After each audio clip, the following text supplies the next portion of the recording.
Happy Janmashtami. आज आप सभी को कन्हैया के जन्मदिन पे बहुत बहुत बहुत बहुत बधाई हो।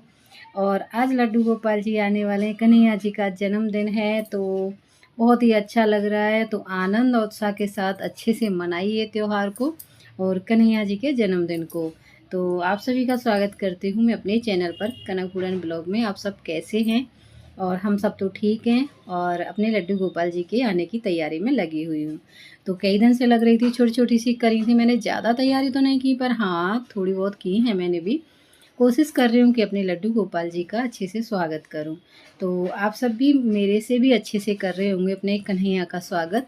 और मैं दिखा रही हूँ आपको मैंने किस तरह से ये छोटी सी एक झांकी बनाई है। उम्मीद करती हूँ कि आप सबको मेरी ये छोटी सी प्यारी सी झांकी पसंद आएगी। और जैसा भी मैंने बनाया है, कोशिश की है अपनी तरफ से। छोटी सी कोशिश है, लेकिन मुझे दिल को बहुत ही सुकून मतलब मिल रहा था, बहुत मुझे अच्छा लग रहा था जब मैं अपने कान्हा जी की इस तरह से तैयारी कर रही थी। तो देखिए यहाँ पे बलराम जी और कन्हैया जी, क्योंकि वैसे मुझे खड़े नहीं किए जा रहे थे, मैंने फिर मतलब झूले के सहारे से उनको खड़ा कर दिया। और कुछ इस तरह से मैं छोटी सी तैयारी की है, अपने लड्डू गोपाल जी की झांकी तैयार की है। तो कैसी लग रही है मुझे कमेंट करके ज़रूर बताइएगा। तो दिखाती हूँ फिर मैंने कैसे कैसे की। देखिए सबसे पहले ना मैंने ये 2 साड़ी ले ली थी। एक साड़ी को मैंने पीछे बैक में बैकग्राउंड के लिए लगा लिया है और एक साड़ी को इस तरह से मैंने मंदिर की तरह लुक दे दिया है। और कुछ ये मैं मतलब लटकन माला सी लेके आई थी, उनको मैं इस तरह से लटका दूँगी। जो भी मेरे पास था अटरम-सटरम उन सब से ही मैंने इसको तैयार किया है। आप ये मत करिएगा कि पुरानी नहीं, मैं नई सारी चीज़ नहीं लेके आई हूँ, पुरानी रखी हुई थी। बस 2 माला मैंने आपको दिखाई हुई थी, बस 2 ही लेकर के आई थी। बाकी का तो मैंने सब कुछ थोड़ा बहुत अपने घर पे खुद बनाया है अपने हाथों से। और कुछ ये 2-3 लड़ी थी वो पुरानी थी। ये ग्रीन वाली भी बहुत पुरानी है, लेकिन मैंने अच्छे से रख रखी थी तो वो सही से रखी है। तो यहाँ पे देखिए मैंने माला को भी लटका दिया है और यहाँ पे मैं एक टेबल ले रही हूँ, इसको लगा दूँगी यहाँ पे। और इसके बाद में मेरे पास में एक देखिए रेड कलर की चुन्नी थी। पहले एक कपड़ा बिछा दिया था कि डायरेक्ट टेबल दिखेगी इसमें से, क्योंकि ये नेट का कपड़ा है। तो इस तरह से फिर मैंने इसको, थोड़ी सी ये चमकीली सी थी तो मैंने इसको इसके ऊपर बिछा दिया है। अब इसके ऊपर मैं रख दूँगी कन्हैया के झूले को।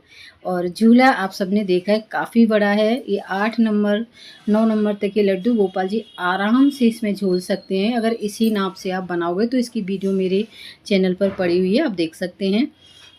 अब नहीं तो आगे के लिए। और उस वीडियो को मुझे बहुत सपोर्ट किया है, सबने बहुत ज़्यादा प्यार मिला है जो झूले वाली वीडियो है मेरी। तो आप सबका दिल से थैंक यू जो आपने मेरी वीडियो को इतना प्यार और दुलार दिया।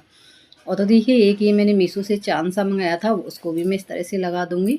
तो इसी तरह से मैं छोटी-छोटी चीज़ों को लगा करके, ये डेकोर आइटमों को लगा-लगा करके इस तरह से डेकोरेट कर रही थी। तो ज़्यादा तो कुछ मुझे आता नहीं है अच्छे से, क्योंकि इतनी नॉलेज मुझे हर चीज़ की नहीं है, पर फिर भी अपनी तरफ से कोशिश करती हूँ कि अपने कन्हैया के स्वागत में कोई कमी ना रखूँ और इसी तरह से एक छोटी-सी झांकी मैं भी तैयार करूँ। सब लोग करते हैं तो मेरा भी मन हुआ कि, और वास्तव में जब खुद से देखो, करके देखो तैयारी, तो बड़ा ना सुकून सा मिलता है दिल को और बहुत ज़्यादा अच्छा भी लगता है। और कुछ सबसे बड़ी बात देखो, हम अगर इस तरह से करते रहेंगे तो थोड़ा-सा ना बच्चे भी देखते हैं, तो बच्चों को भी पता रहता है कि हाँ, हमारा ये वाला त्योहार ऐसे मनाया जाता है। और जिस-जिस त्योहार को हम मनाते हैं, है ना? कोई भी त्योहार हो, उसको उसी तरीके से मनाया जाता है। और फिर थोड़ा बहुत हम इस तरह से तैयारी करके मनाते हैं, तो बच्चों की नज़र में रहता है, आगे चल के उनको भी लगेगा कि हाँ, हमारे ये त्योहार इस तरह के मनाए जाते हैं। नहीं तो आजकल आप देख रहे हो सारे ही त्योहार, सारी चीज़ें बहुत कम होती जा रही हैं। पहले कितने थे, पहले बेटियाँ, हर माँ-बाप की बता रही हूँ मैं, मतलब हर बच्चे की, सारी बेटियाँ, बहन-बेटियाँ 1-1 महीने, 2-2 महीने पहले सावन झूलने जा रही हैं। अब किसी पे सावन व रक्षाबंधन वाले दिन भी टाइम नहीं है। मैं भी नहीं जा पाई रक्षाबंधन वाले दिन। मेरी दीदी आई थीं, ननद आई थीं, मतलब उनका फ़ोन आया था, मैं उस पे इसकी वजह से मेरी हिम्मत ही नहीं, फ़ोन भी नहीं किया मैंने वापस, क्योंकि मैं जा नहीं पा रही थी और मना मैं उनसे कैसे करूँ? क्योंकि दूसरे दिन ही बच्चों की कोचिंग क्लास थी, तो मैं इसलिए नहीं जा पाई। और उसी दिन और रक्षाबंधन वाले दिन दीदी वापस चली गई थीं 1 दिन पहले ही। तो सॉरी दीदी, मैं इसलिए फिर मेरी हिम्मत ही नहीं हुई कि मैं उनसे कैसे मना करूँ, तो इसलिए मैंने कॉल ही नहीं किया।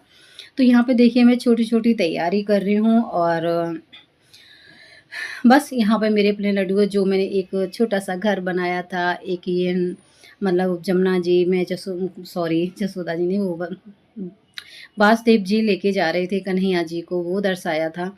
और कुएँ पे पानी भरती हुई ग्वालिन थी, और बस 3-4 आइटम बनाए थे मैंने, झूला बनाया था। जो भी चीज़ें थी मैंने आपके साथ सारी चीज़ें शेयर की हैं। आगे और कोशिश करूँगी कि और अच्छे से बनाऊँ। तो यही मेरी पूरी तैयारी हो गई। ये आ गया हमारा जन्मदिन वाला दिन, 26 तारीख का आज का ही है, ये सुबह का मॉर्निंग का। तो यहाँ पे मैंने अपने लड्डू गोपाल जी को झूले पे बिठा दिया है, झूला झूलने के लिए मेरी पूरी तैयारी हो गई है। देखिए माखन है मटकी में, बलदाऊ कन्हैया खड़े ही हैं, और कर लेते हैं हम यहाँ पे आरती सुबह की, है ना। ये सुबह के टाइम की आरती है मेरी। सुबह के टाइम में पूजा पाठ हो गया था, कन्हैया को मैंने बिठा दिया था नहला धुला के। मुझे येलो ड्रेस नहीं मिली थी यहाँ पे, पसंद नहीं आई थी लेकिन वो मुझे बिल्कुल अच्छी नहीं लगी, तो मैंने यहाँ पे ग्रीन ही ड्रेस पहना दी है। शाम के टाइम में मैं ऑरेंज कलर की जो लाई थी उसको पहना दूँगी। तो यहाँ पे अपने कन्हैया की मैं आरती कर रही थी, और मेरे बच्चों को भी बहुत अच्छा लगा था। मेरा बेटा बहुत कम मतलब पूजा पाठ करता है, आज तो वो भी व्रत रहा है, बोला मैं व्रत रहूँगा। और फिर मैंने मना नहीं किया कि वो आज ज़बरदस्ती कई बार बोल के, आज मैं व्रत रहूँगा, आज मैं व्रत रहूँगा, बस 4-5 बार ऐसे बोल ही रहा है सुबह से। तो आज कुछ कुछ भी नहीं खाया उसने, और वो व्रत रह रहा है। तो वो है ना, बच्चों को जब इस तरह की चीज़ें देखने को मिलती हैं, तो उनको भी मतलब थोड़ा बहुत तो अंदर से आता है कि हाँ, हमारी ये संस्कृति है, हमारी ये इस तरह से हमारे सारे त्योहार मनाए जाते हैं। तो बस कुछ तो मैं इसलिए और ज़्यादा थोड़ी-सी मेहनत करती हूँ अपने कन्हैया के लिए। मतलब जो भी त्योहार है छोटी-छोटी सी इसीलिए मैं मनाती हूँ कि बच्चों को थोड़ा-सा अच्छा लगे, और उनको भी थोड़ी-सी नॉलेज हो आगे चल के। नहीं तो सभी लोग बहुत कम ही होता जा रहा है आजकल। पूजा पाठ तो आजकल पहले से भी ज़्यादा है, मैं ये नहीं कह रही हूँ, लेकिन फिर भी मतलब घरों में इतना वो नहीं है। तो मैं इसलिए छोटी-छोटी सी तैयारियों के साथ अपने लड्डू गोपाल जी की सुबह की ये आरती पूजा पाठ मैंने कर दी है, और भोग लगा दिया है कन्हैया का। अभी मैं पाग और वो नहीं बनाई है, वो मैं अभी बनाऊँगी। और मतलब पूजा के बाद मैंने बनाई थी, तो शाम को भोग में वही लगाऊँगी। और जो पूड़ी है, जो भी खीर है, खीर बनाऊँगी, थोड़ी-सी पूड़ी सब्ज़ी, जो भी पूरे आइटम मैं अपने कन्हैया के लिए भोग में लगाऊँगी।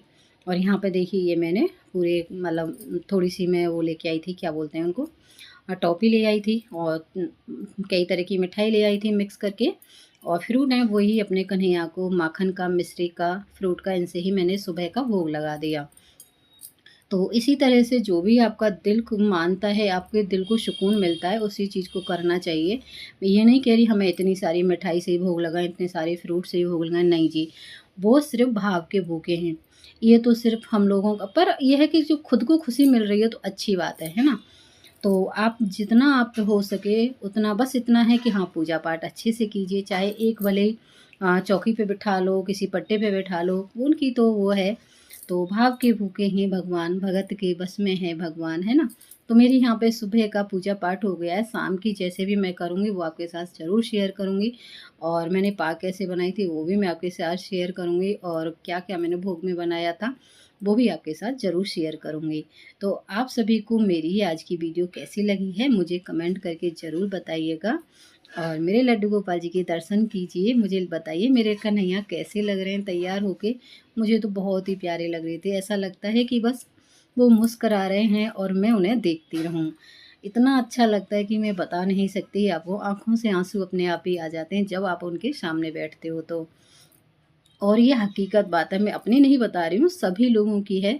अगर दिल से, सच्चे दिल से आप एक बार भगवान के सामने बैठ कर के देखो, तो आपकी आँखों से आँसू अपने आप ही चलने लग जाएँगे। वो पता ही नहीं कौन-सा भाव होता है, क्या होता है कि मतलब वैसे रोना नहीं आता है, एक अंदर से ही एक भाव आता है कि वो आँखों के ज़रिए झलकता है कि हाँ, हम तो वो समझ में नहीं आता, ऐसे पल होते हैं वो कि बस एक भक्त और एक भगवान ही जानता है।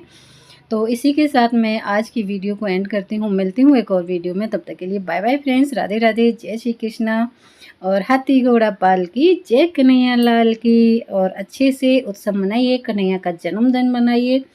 और आप सभी को मेरा ये ब्लॉग कैसा लगा है तो कमेंट करके मुझे ज़रूर बताइएगा। राधे राधे, जय श्री कृष्णा, हैप्पी जन्माष्टमी।